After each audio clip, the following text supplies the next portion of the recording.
Milaka lagun mobilizatu dira osasungintza publikoaren alde Bilbon, Donostian eta Gasteizen. Nik bai sinisten dut osasungintza publikoan lan baldintza duin batzuegatik lelopean. Hala milaka lagunek Osakidetzak duen egoera jasangaintza salatu dute bart eta neurriak hartzeko eskatu diote Eusko Jaurlaritzari baliabideak handitzeko Bilboko mobilizazioa izan da jendetsuena. ELA, SATXE, LAB, Comisiones Obreras eta UGT sindikatuen deialdira gehitu dira. Euskal Herria Bildu, Elkarrekin Podemos eta Ezker Anitza alderdi politikoak, baita bestelako hainbat eragile ere, tartean Euskal Herriko Pentsiodunen mugimendua eta Bizkaiko medikuen elkargoa. Arratsalde-on guztioi, sindikatuen arabera jokoan dagoena osasungintza publikoaren etorkizuna da eta zehazki Osakidetzari zera eskatu diote, lehen arreta indartzeko epe luzerako plangintza sendoa egikaritzea. Horrez gain, osasun arloko beste afera batean arreta jarrita, Miren Basaras mikrobiologoa izan da gurean gaur eguerdiko magazinean. COVID-19aren intzidentziak astebete daramapera egiten eta halaxe aritu da eguneko egoeraz. Bueno, egia da, azkenengo aste bi hauetako datuak adierazten dutena da ospitale mailan hor mantentzen ari garela. Da, igoera ez dela izan handia, baizik eta Gabon osteko igoeraren ondoren, badatuak badirudi baretzen ari direla edo mantentzen ari direla, ezta? Bai ospitaleratze mailan eta baita ere zainketa intentsiboko unitateen mailan, ezta? Baina hala ere ez dugu ahaztu behar kasu asko ditugula momentu honetan. Presioa bai lehen arretan, baina baita ere ospitale barnean handia ari dela, ezta? Horrez gain, gizarte arloko gaiekin jarraiki, joan den asteazkenean Ibaizabal ibaian hilda aurkitu zuten, gaztearen heriotza ikertzen ari da Eusko Jaurlaritzako segurtasun saila. Joan den asteazkenean gorpu bat aurkitu zuten Ibaizabal ibaian, Galdakao inguruan emandako datuen arabera, hildakoa adingabe bat zen eta Bizkaiko Foru Aldundiaren harrera sarearen barruan zen. Galdakaon bertan dago zentro hori eta behin-behineko arreta ematen ari zitzaizkion Aldundiaren ardurapeko zerbitzuan, gaztearen adina egiaztatzeko prozesua osatu bitartean. Ertzaintzak ez du gertatutakoaren gaineko informazio gehiagorik eman oraingoz. Ikerketa zabalituten, gaztea nola hiltzen argitze aldera, hedabietan zabaldu denez, bada hipotesi bat, gaztea poliziarengandik ihesiari zenean, ibilgailu batetik bota zuen bere burua. Ondoren agertu zen Ibaizabalen hilotz, hainbat iturriren arabera gorpua agertu zenerako denbora dezente zeraman ibaian. Hauxe baina ez da egunotako migratzaileen hartarekin lotutako albiste bakarra. Izan ere etorkinei laguntza ematen dieten Euskal Herritarren aurkako polizia jazarpena nabarmen areagotu da azken aldian Gipuzkoa eta Lapurdi arteko mugako eskualdean. Ostiralean Frantziako poliziak etorkinekin taldeko kide bat atxilotu zuen, migratzaile batzuk bere autoan garraiatzea egotzita. Frantziako aireko eta mugetako poliziaren egoitzara eraman zituzten denak eta etorkinekin taldeko kidea 24 orduz atxiki zuten bertan, gero aske utziz. Migratzaileak ordea Irunera eraman zituzten atxilotu eta berehala. Ordea, 5. urteurrena bete du igande honetan, Euskal Hirigune Elkargoak mugimendu abertzalearen eskaera historikoa izan da Ipar Euskal Herriaren aitortza instituzionala eta 2017an gauzatu zen urteetako bataiaren ondoren. Autonomia estatutu bat eta departamentu baten sorrera galdetu ondoren, estatuz bereziko lurralde elkargo baten eskaerak hartu zuen nagusitasuna 2010ko hamarkadan sektore anitzetako hautetxien babesarekin. Parisen errefusa ikusirik orduan ziren 10 herri elkargoak batu eta 158 herriak bilduko zituen hirigune elkargo bakarra osatzea hobetsi zuen Lapurdi, Nafarroa Behera eta Zuberako udaletxeen gehiengoak.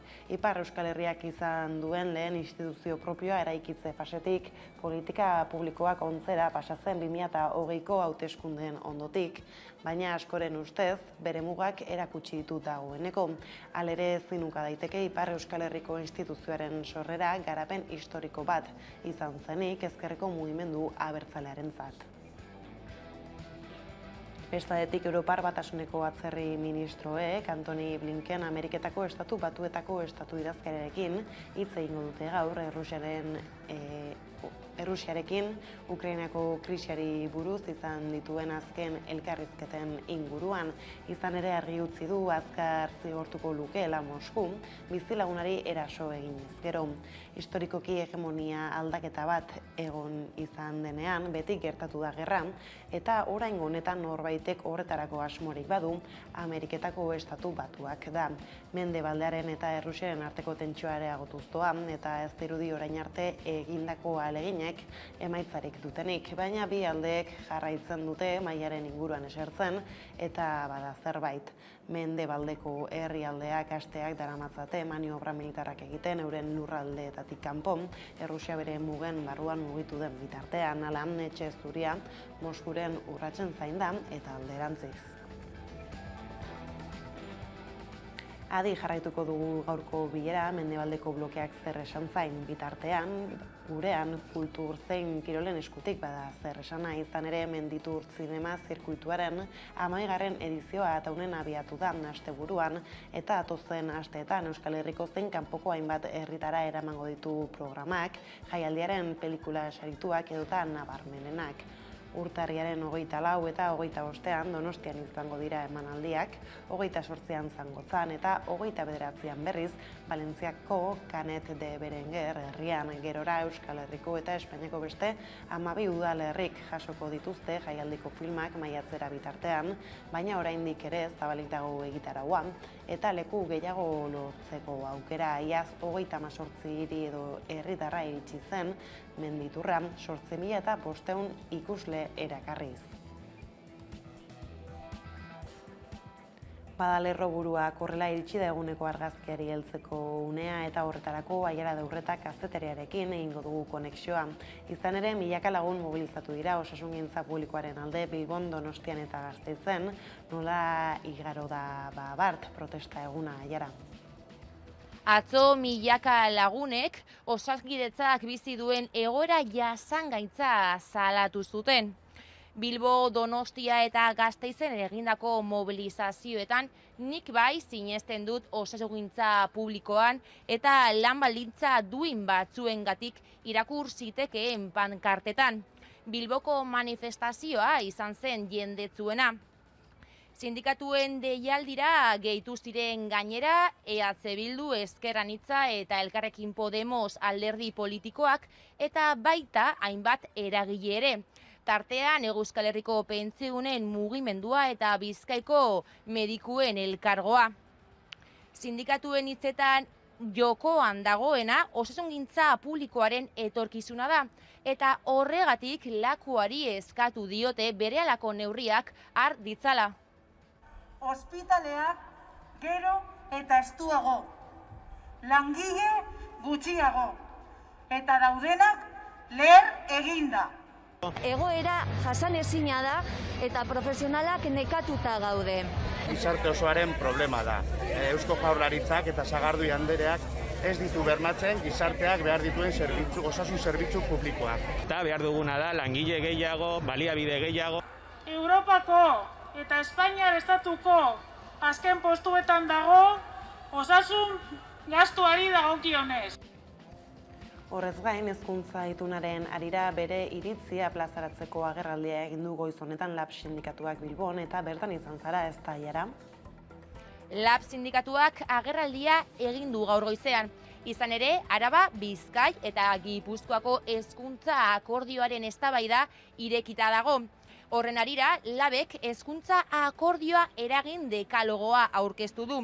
Bertan, Euskal Herriko hezkuntza sistema burujabe eta propioa aldarrikatu du. Eta horretarako 3 oinarri zehaztu ditu.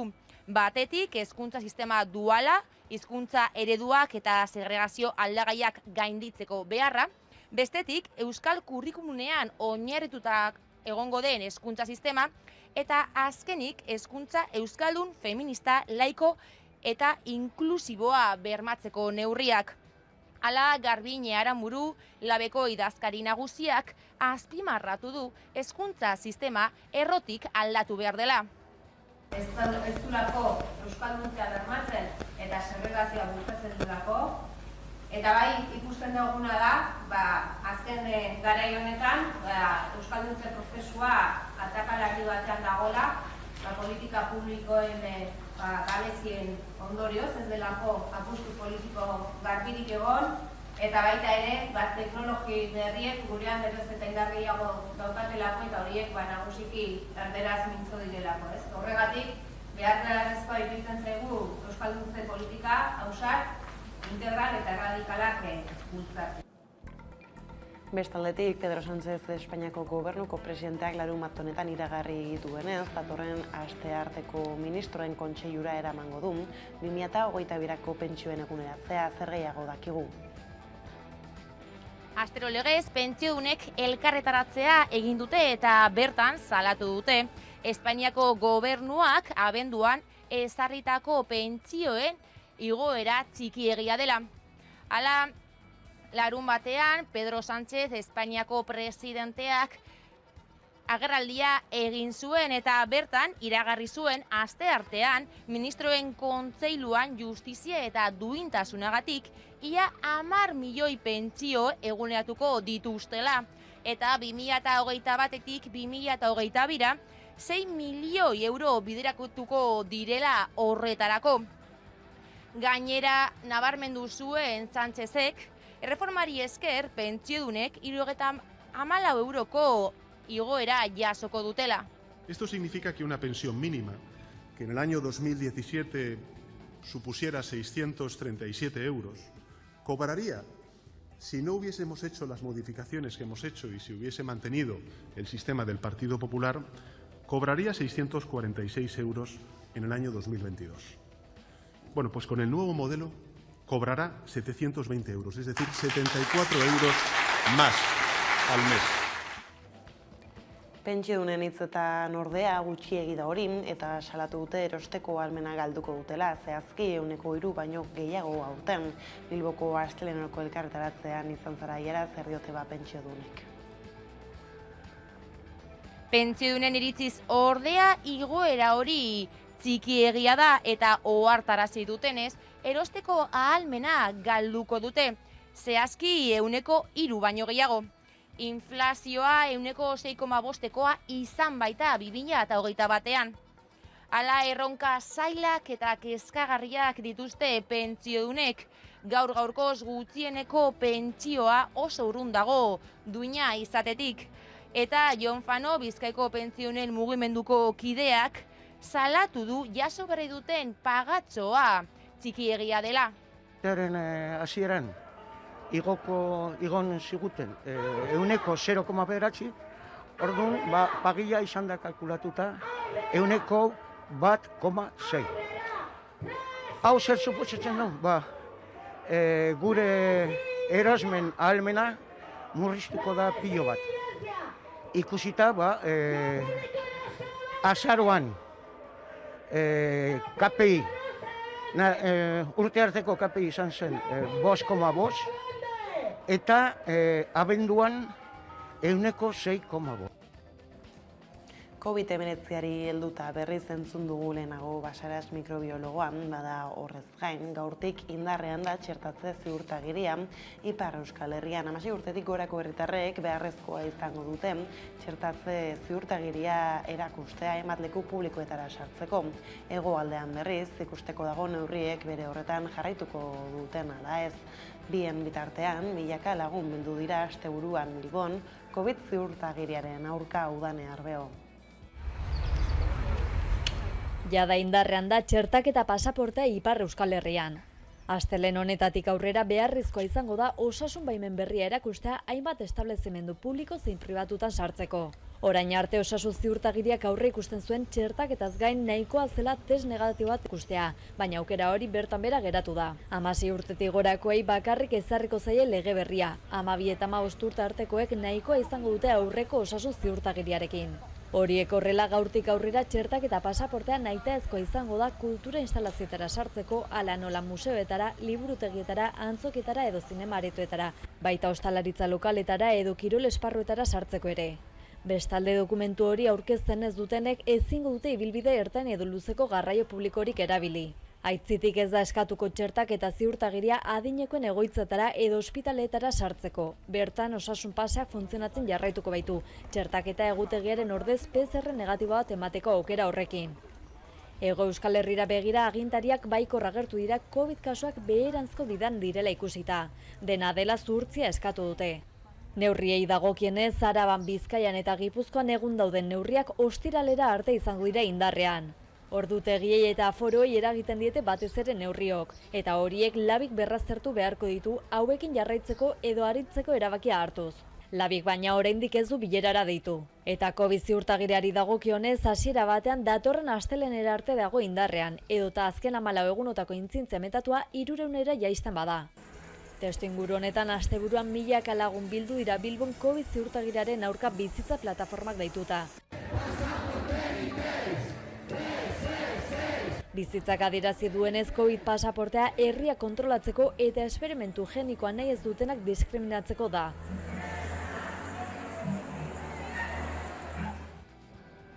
COVID-19 bueltakoak horrela, gaiz aldatuta, Maria Lizarraga eta Inigo Gutierrez euskal presoen adaba izadik bart bete ditu 3 urte, eta kartzelatik aterarazi dute amaren gandik bere izitan. Jendetza bildu da igande honetan Algortan izadiren egoera salatzeko 3 urte bete ditu, eta espetxetik irtenarazi duten bere aita den Inigo Gutierrez eta amonak jaso dute aurra, Aranjuezteko espetxean. Bertan dago bere ama Maria Lizarraga, zeina egun gutxitan Zabaiako espetxean leku aldatuko duten. Inigo Gutierrez ostiralean ateratzen espetxetik 3. graduan, baina gaur Zabaiako espetxera joan behar izan du 3. graduan olakoa izango den argitzera. Izate gurasoekin etxera plataformako kidea den Larraitzurrak, naiz irratian azaldu duenez, zitak zalantza asko eragin ditu. Ez jakintasun handia eta beldurra eta bueno, gauza asko nahasiak, ez? Alde batetik poza kalean dagolako, bestetik triste bikotea barruan geratzen delako eta bueno, bai, esan digute hemendik eta egun gutxitara egingo dela aldaketa Zabaiara. Eta hori espero dugu egitea ahalik eta lasterren behintzat bizitak hemen ondoan izan ditzan. Diren eskubideak guztiz bermatuak izateko ama egon behar dela kalean ere bai. Era berean, 70 bat lagun bildu dira Francisco José Ramada presoa ospitaleratuta dagoen ospitalaren aurrean aske utz dezatela eskatzeko. Zigorraren 3 laurdenak beteta ditu Ramadak eta joan den ostiralean ingresatu zuten Donostia ospitaleko ziun bihotzekoak jota. Arritmia baten ondorio ziurrenik etxeratek jakinarazi zuenez, irundarra berehala leku aldatu zuten Martuzeneko espetxean konortea galdu baitzuen. Ramada Estebezek 58 urte ditu eta 21 urte daramatza kartzelan. Murtzian zegoela Euskal Herritik 830 kilometrora ebakuntza bat egin zioten eta horren ostean etxeratek publikoki salatu zuen, berehala bidali zutela espetxera, naiz eta oraindik min handia izan. 2020ko ekainean Iruñeko espetxera eraman zuten eta azkenean iaz Martutenera. Eta asteburuko protestetatik ekitaldietara Ondarrera ailegatu da Sorturen kongresua. Azkenik alderdiko kideek asteazkenetik larunbata artera izan zuten nazio kontseilua osatzeko hautagaiak bozkatzeko aukera eta epea itxita hilaren 22an eman dute emaitzen berri. Independentziarako indarra lelopean, kongresuaren itxiera ekitaldia egin zuten eguerdian Bilboko Bizkaia pilotalekuan. Ez da izan ustekaberik militanteen botoen 99 eskuratu ditu Arkaitz Rodriguez buru duen zuzendaritza taldeak, militanteen 106 bozkatu du ezetz eta berriz boto zuria eman dute 105. Aurreko zikloa behin betiko itxi eta ziklo politiko berria zabaltzea lortu dugu. Askapen prozesuaren aurrera bideari aukera berriak eskainiz. Bigarrenik, ezkerreko independentismoa indartu dugu, sozialki, instituzionalki, elektoralki eta politikoki. Sortuko kideok egin dugu posible, alternatibako, Eusko Alkartasunako kideekin batera, Aralarreko kide hoiekin batera, eta beste milaka eta milaka kiderekin batera, gaur, Euskal Herria Bildu eta Euskal Herria Bai, oro har, bigarren indar politikoa izatea. Eta ezkerreko independentismoak inoizko zentralitaterik eta eragin ahalmenik handiena izatea. Hirugarrenik, mugimendu feministatik hasi eta euskalgintzaraino aldarri eraldatzaile guztiek izan dute hein batean edo bestean sorturen eta bere kidegoaren auspoa. Laugarrenik, sortuk elkarbizitzaren eraikuntzari ekarpen erabakiorra egin dio. Urriaren 18ko adierazpena horren lekuko. Eta gai zaldatuta inguru giroari helduta Hego Euskal Herriko, Kataluniako eta Kantabriako 603 etxaldeek isuriak murrizteko egitasmo batean parte hartuko dute. Horretarako esne kooperatibek 100 milioi euro inbertituko dituzte udane arbeo. Hego Euskal Herriak, Kantabriak eta Kataluniak abeltzen kooperatiba nagusien bidez eta gobernuen babesarekin proiektu bateratu bat jarri dute martxan, esne ekoizpenerako etxaldeak modernizatu eta jasangarri egiteko helburuarekin. 25 erakundek hartuko dute parte eta 2026 arte 100 milioi euro baino gehiago inbertituko dituzte. Orotara 603 etxalde izango dira, zeinak urtean 337 milioi litro esne baino gehiago ekoizten dituzten. Egitasmoaren helburua da esnearen ekoizpen prozesuan eta logistikoan ingurumen aztarna murriztea. Zehazki 2027an karbono dioxidoaren isuriak 160 gutxitzea eta 150 gainerako hondakinen kasuan. Uraren kontsumoa 155 murriztea ere espero dute. Proiektuaren sustatzaile nagusiak ondorengo hauek dira: Euskal Herriko Kaiku Korporazio Kooperatiboa, Kataluniako Jet Nostrames eta Kantabriako AGC Agrokantabria Sostenible. Euskal Herriko Iparlat eta Kataluniako Lactex Masatx esne industriek ere bat egin dute. Eta Eusko Jaurlaritzaren Nafarroako, Kataluniako eta Kantabriako gobernuen babesa jaso dute. Erakargarria izan behar da sektorea baita ere gazteak ekartzeko eta mantentzeko aktibidade hau kalitatean oinarrituta. Baliabide propio ez gain diru laguntzak erakarri nahi dituzte. Bereziki Europako Next Generation funtsetik. Horri erantzuten dio hein handi batean 4 gobernuak bat egin izanak. Asmoa da esne ekoizpenaren kate begi guztietan eragitea eta etxalde guztientzat aplikagarria den sistema bat sortzea, produkzioa eta kudeaketa modu jasangarrioan egin dezaten. Hala esne ekoizle ez gain ikerketa eta garapeneko zentro teknologikoak eta elikadura kudeaketa zentroak ere batu dira proiektura.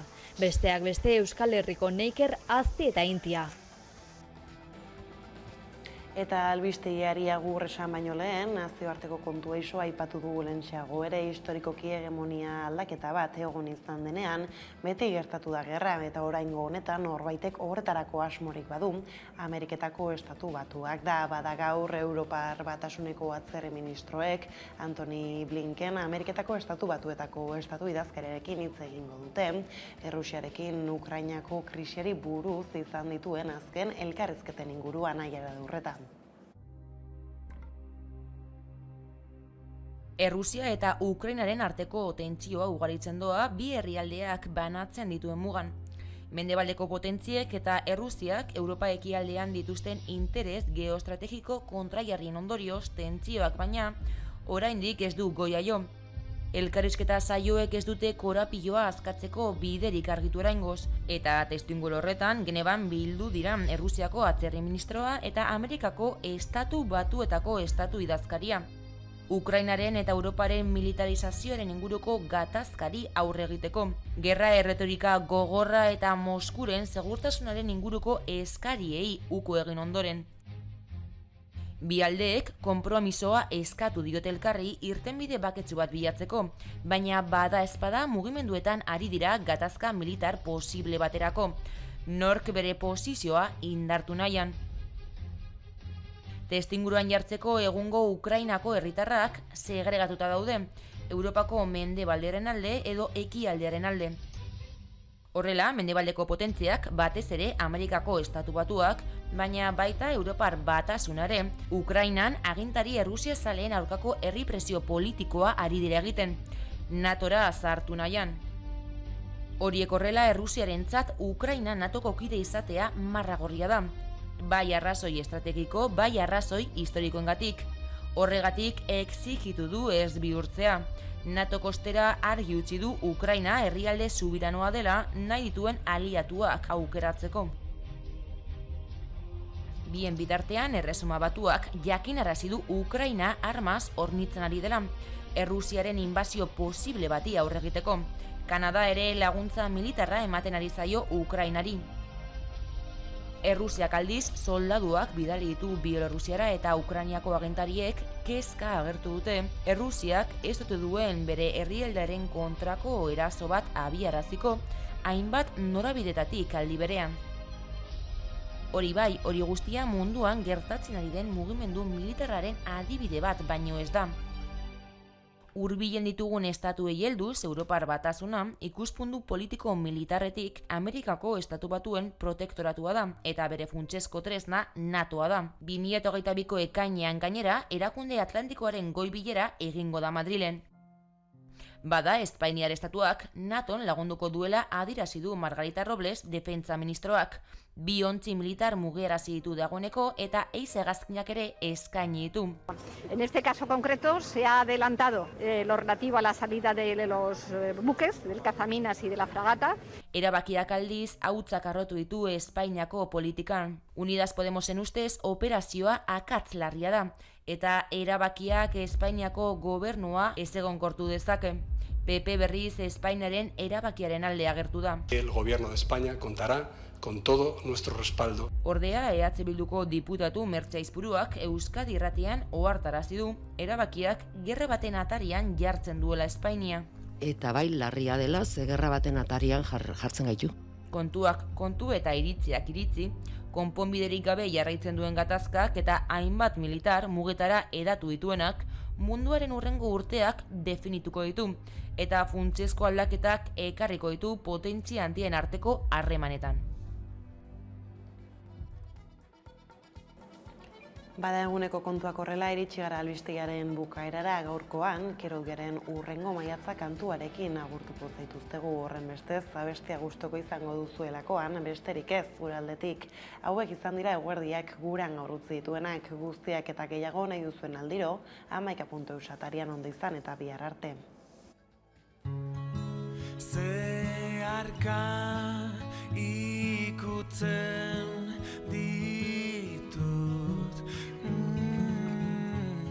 Saturnoren eraztunak dira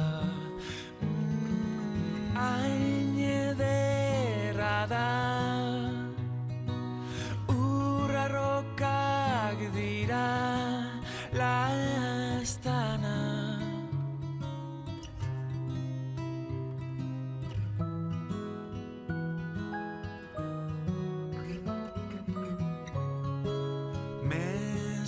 bat izarrei bidali